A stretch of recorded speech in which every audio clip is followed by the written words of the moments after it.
Hey everyone, and welcome back to the Aether Hub. I'm Simon, bringing you another Magic the Gathering video. Today we're going back in time with Magic's remastered set of Time Spiral, a strange product that gives us the look and feel of a set of old, with some spicy reprints thrown in for good measure. Time Spiral Remastered isn't only turning the heads of fans of the old style borders though, lore nuts like myself are also loving this chance to revisit a storyline from MTG's past. So, like this set's namesake, let's spiral back in time and run through the lore of Time Spiral. The Time Spiral block launched in 2006 with 3 novels that covered the 3 sets of that expansion. Today we're going to take a quick summarizing glance at the events in Time Spiral, the very first of these 3 novels written by Scott McGough. These are some really fantastic pieces of MTG lore, so as always, if you want to get the full context of that story, do yourself a favor, go ahead and give it a read. But with that, let's hop into the lore.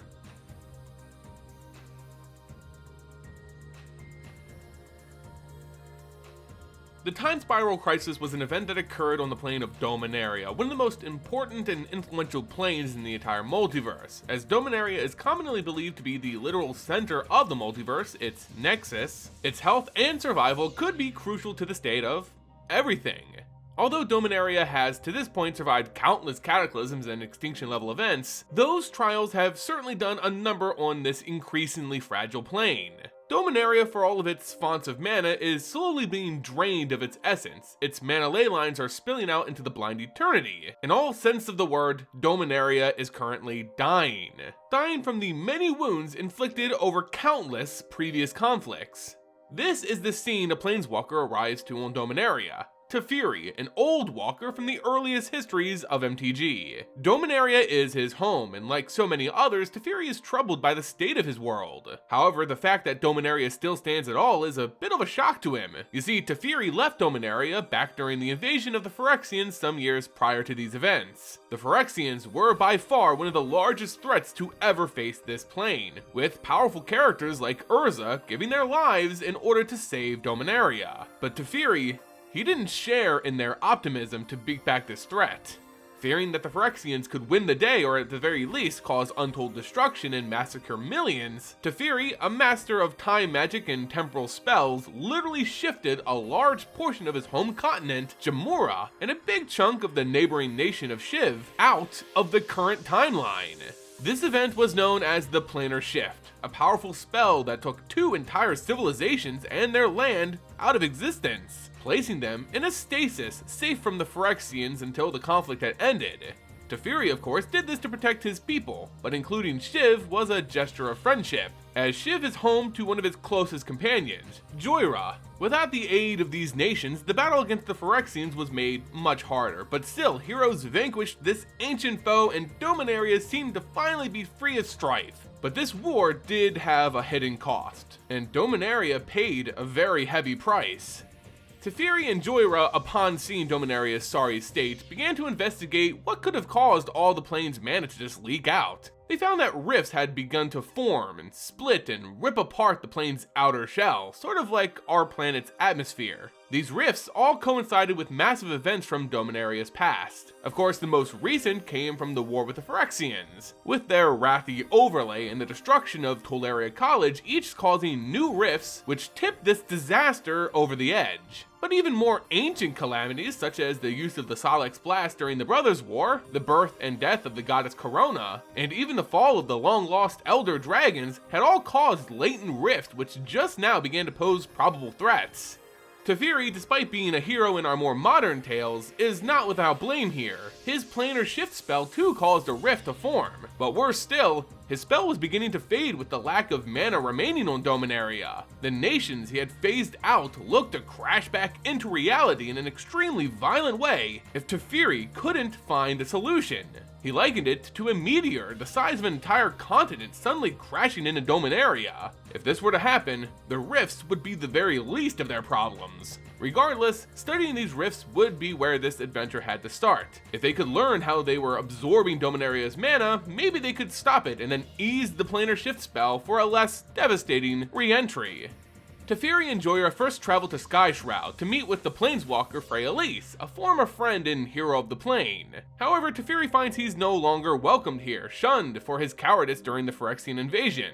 Despite a rift appearing above Skyshroud, created when Phyrexia cast a spell to protect her forest home during the invasion, Teferi had to seek less conventional allies. This came as a young half-elf warrior named Radha, a strong-willed woman who fought passionately for a tribe who had cast her out, the Keldon. She wanted to prove that she was a true Keld, but her parental origins was too much of a social stigma. Teferi and Joyer run into Radha, who Teferi found had a latent Planeswalker spark residing within her. Though it had not yet ignited, Radha could still prove to be a powerful ally in the trials to come. Not only that, this Planeswalker spark felt different to Teferi. It had an unknown quality to it. Perhaps it was this difference that allowed Radha to interact with the rifts in a unique way. While the rifts were tearing away at the fabric of Dominaria, draining it of its mana, Radha was able to pull mana from the rift itself. Essentially, Radha acted as a little mini anti-rift, a power that she really couldn't explain. Regardless, this ability would surely prove useful in figuring out how to reverse these rifts. Together, the group travels to Urborg, the swampiest region of Dominaria where yet another rift resides, to study it. When they enter Urborg, the group encounters another youngster, an artifice named Venzer. Again, Teferi is taken aback, another soul with a latent Planeswalker spark. Surely this isn't merely a coincidence. The group became acquainted and Venzer seeks to show them a project of his, a teleportation device of his own design, imbued with his own special brand of magic. Curious at this device, Teferi witnesses a test run that goes anything but smoothly. The teleporter exudes the same magical difference as Radha had back in Skyshroud. Venzer's latent Planeswalker spark and his magic had caused this teleporter to connect with the Urborg Rift much in the same way Radha had connected with the one in Skyshroud. Only this time, the connection wasn't as secure and the rift began to act out wildly, releasing streams of chaotic magic which shook the ground like a violent storm. The group was terrified as they had not seen a rift act this way before, but Teferi, quick-witted as always, had a plan. The rift seemed to call out to him specifically, as if Teferi was somehow a part of this rift. Not knowing what exactly was going to happen, but understanding what had to be done, Teferi leaps into Venzer's teleporter and was transplaced to the center of the rift. He believed that by being absorbed by the rift, his Planeswalker spark could sate the wound and cause it to collapse in on itself. However, this wasn't exactly the case, as the rift began to grow and brought in the entire group along with Teferi. Together they fell through space, time, and reality. The rifts were all somehow connected, a lattice that hung over Dominaria, the entire plane, its past, present, and future. The group witnesses the creation of each rift and where they had formed. It granted them the knowledge they needed about these anomalies, but also looked to erase them from existence. But they managed to survive and stumbled in and out of reality until the rift suddenly opens up and the group appears on a beach in the continent of Madaran. However, Teferi isn't among them. He's missing. The group begins to hear a voice, not one spoken in the open air, but a nagging, influential voice echoing within their minds. It says to them that he saw them falling through time and yanked them from the Aether, pulling them to the safety of this beach. They were to serve a purpose for him. He who could save Dominaria, the one who could answer all of their prayers and make their wildest dreams a reality. Tricking both Venzer and Radha, the voice grabs hold of the two soon-to-be Planeswalkers, and their latent sparks are harvested from their bodies, their energy coalescing into a giant, draconic form. And before them now stood an Elder Dragon, the most powerful and oldest Planeswalker in the multiverse, Nicol Bolas. Yes, Nicol Bolas returns for the first time during the Time Spiral Crisis. His first death is a big story in and of itself, which I have covered here on the channel, so if you're interested, I'll leave a link in the description below. But in short, Nicol Bolas was a god emperor on Dominaria for a time in its ancient past, but was eventually overthrown and killed. Only his death was by mortal means, and his spirit lingered on the plane for some time working on ways to regain a physical form. Here, with the sparks of two Planeswalkers, Bolas was able to harvest their energy and do exactly that, reappearing for the first time and vowing vengeance on all those who opposed him.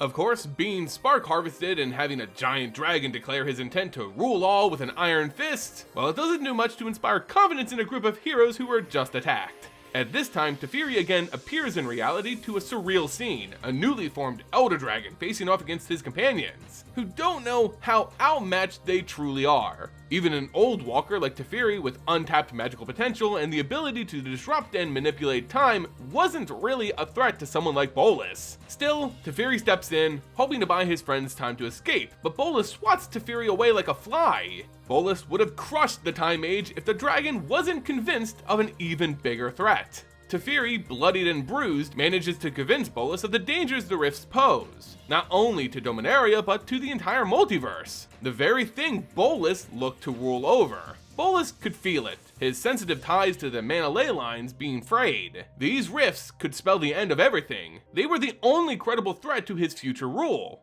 With that, Bolas let Teferi live, knowing that he and these insects would have their own part to play in the rift's annihilation. Bolas too knows that he'll have to sacrifice some of his own power to aid in this crisis, but that's a different story.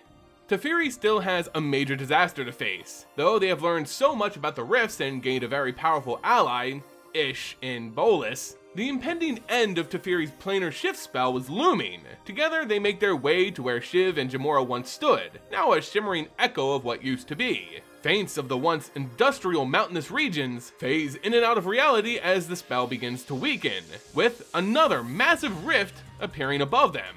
Teferi had caused this rift in Shiv when he phased it out of existence. It was tied to him. It was his burden and his responsibility. Sensing the same connection to this rift as Venzer had with the one in Urborg, and Rada had in Skyshroud, Teferi threw himself into the rift, believing that sacrificing himself within it could cause it to close. It was the same theory he had back in Urborg, but the rifts don't react to just any old Planeswalker spark. They're connected to those whose magic specifically created them. That is why Teferi now believes this act could collapse the rift over Shiv. Teferi flings himself into the rift much to the sadness of his companions, and inside, Teferi feels it tearing and ripping apart at his very being.